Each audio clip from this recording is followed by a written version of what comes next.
Hola a todos! Welcome to our recorded lecture on imperfect tense. Today we're going to explore the imperfect tense in Espanol, focusing on the verb ser, or to be. In English, we're used to saying I was, you were, he or she or it was to describe ongoing or repeated actions in the past. Pero in Espanol, the imperfect tense works a bit differently. Instead of just saying was or were, Spanish uses specific verb conjugations to convey ongoing or repeated states in the past. So let's try to understand this imperfect tense of ser. If you can still remember our previous lesson, we have already discussed the preterite tense. Now, for beginners like us, we might get confused about the difference between these two tenses, the preterite and the imperfect tense. That is why let us try to differentiate these two tenses, these two past tenses. Primero, let's talk about the preterite tense. So the preterite tense is used for actions that are completed in the past. It means it's done already.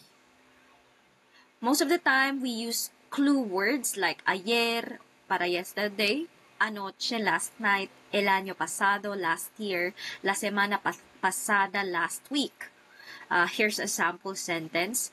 Ayer comí pizza. I ate pizza yesterday. So by reading this sentence, we can actually conclude that the eating of pizza happened and ended yesterday. Okay, so this is the preterite tense. For the next one, we have the imperfect tense. It is used for actions that were ongoing, repeated, or habitual in the past. It means that there is no clear start or ending for this action. For ejemplo, you always brush your teeth every day, hopefully, right?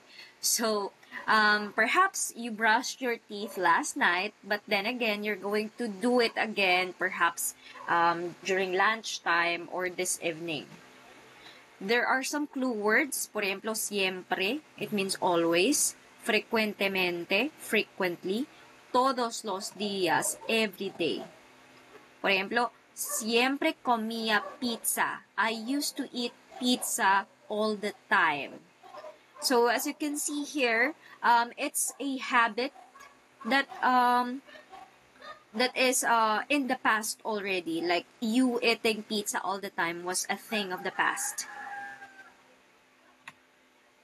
So here are the key difference between the two. For preterite, it answers what happened. It's a completed action. For the imperfect, what was it like or what used to happen? Entonces, it's an ongoing or repeated action.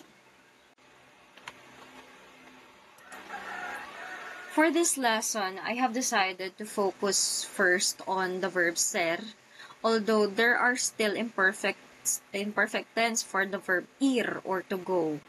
But since it's quite new to you and you need to memorize this, that's why for finals, I will just be including the verb ser in the imperfect tense. Entonces, for the next sem, we are going to start with the imperfect tense in the ir verb. Okay? So, for this lesson, we are going to focus mainly on the ser verb in the imperfect tense. So as you can see here, it's quite easy to memorize because there are some conjugations that are retained. For ejemplo, yo and yo, the first person, singular, and then the third person and usted in the singular form share the same conjugation. It's the same. Era, era. Yo era, él, ella, usted, era. Para tú, eras. Para nosotros, éramos. Para vosotros, erais. And para ustedes, ellos, ellan, eran. So these conjugations you need to memorize in order to pass the final examination. So we have sample sentences here. First is the primera persona singular. Yo era tímido. I was shy. Now, if you can still remember our lesson for the verb ser, it refers to a characteristic of a person. What type of a person he or she is. Is she shy? Is she a happy person?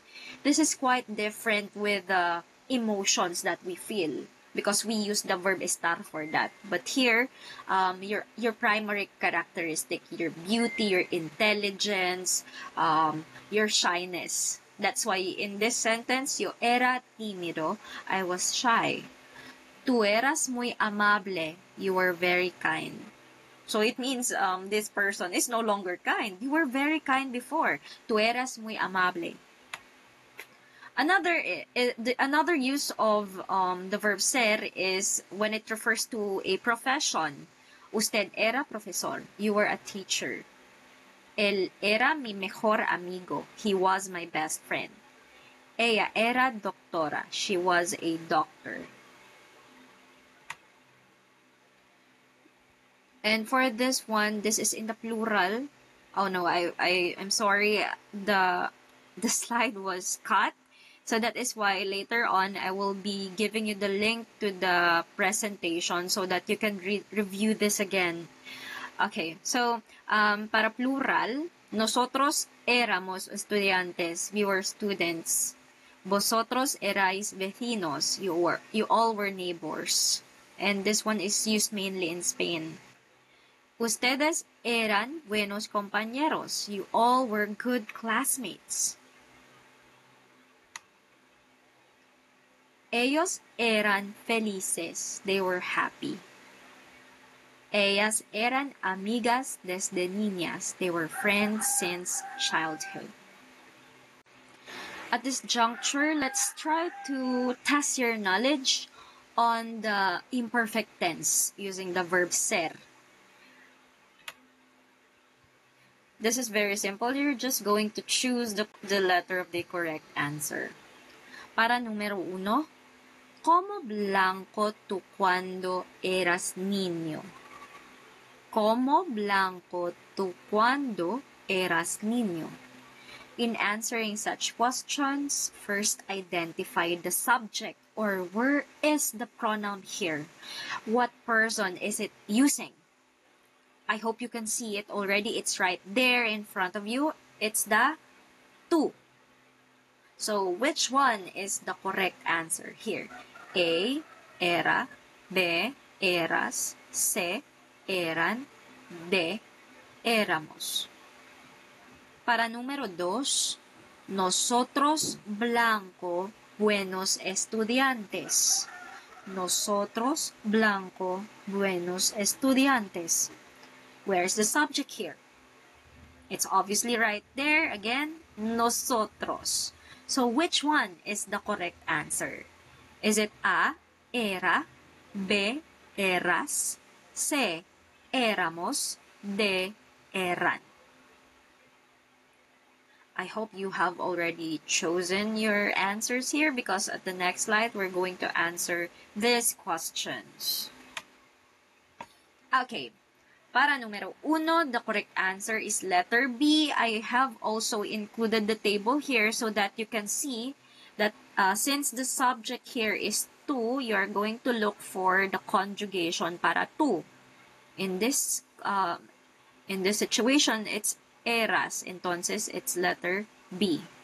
Para nosotros,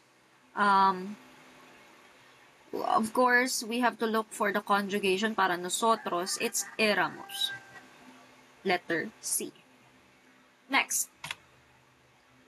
Ellas blanco muy simpáticas. Ellas blanco muy simpáticas. Which one is the correct answer? Is it A, era, B, eras, C, eran, D, éramos? Obviously, the subject here is ellas. Ellas. Okay. Para número 4, yo blanco muy tímido en la escuela. Is it A, eras, B, era, C, éramos, D, eran? Of course, para número 3, se, eran. As you can see here, since it's ellas, it's in the singular tercera persona. No. It's right here. I'm sorry. You can see it right here. It's ustedes, ellas, ellos eran. And para número 4, obviously, it's yo. Entonces, we're going to use the conjugation para primera persona, singular, era. So, this will be our last lesson for finals. I hope you can memorize this conjugations para ser imperfect tense.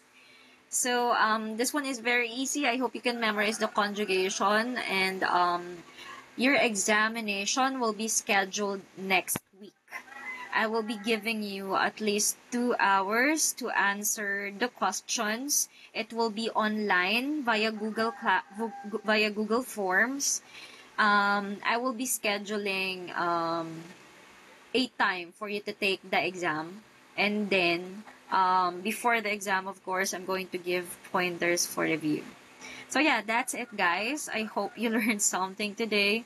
I will be providing you with a copy of this presentation so that you can view this once again. That's it. Thank you so much. Muchas gracias a todos. Ciao.